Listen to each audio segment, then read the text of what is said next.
Hello hi जय जगन्नाथ नमस्कार welcome करछु गोटे न्यू मिनी फ्रेश ब्लॉग को चलते देखा दिनटा मोर केमती गला। फर्स्ट ऑफ ऑल समस्त को सॉरी कहबी बिकज मो देह मझे टोटाली भल ना से वीडियो कंटिन्यू कर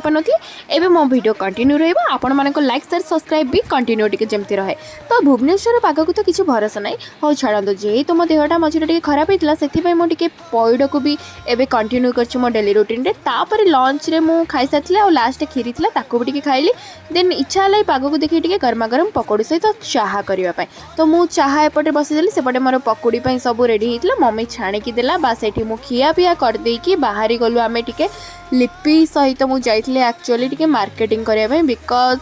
खुदरुकुणी आसीगला तो से आम जाकि पहुँची यूनिट 1 मार्केट रे जोटिकी जानते आपण मैंने मूर्ति बढ़िया बढ़िया कलेक्शन थाए आउ या भितर पसला एक्चुअली मु माने घर को आसवा रिटर्न कर बाट मुझे टोटाल पाएनि हो छाड़ू से सब चलते आम मूर्ति टी देखा केते सुंदर सुंदर मूर्ति होती ना या भितर गेस कले मुझे कौटा आनी से आपण मानक मु पूजा दिन ही देखी हो छाड़ू बहुत सारा शॉपिंग हो गला तो से भीतर आमको टे लगी मिनी भोक तो से आम दिज भाविलु टे गुपचुप खाईदे देन बाहर जा घर को गुपचुप वगैरह खाई आम बाहरी घर को आउ देखी पारे ये आम मूर्ति भी आसी जाइए आसला बेले ना जेहेतु पूर्णमी अच्छे से चांदाटा भी बहुत सुंदर देखा चलते मिनी ब्लॉग भल लगे लाइक से सब्सक्राइब करके जमा भूलिए देखा नेक्स्ट वीडियो रे रोजी टाटा।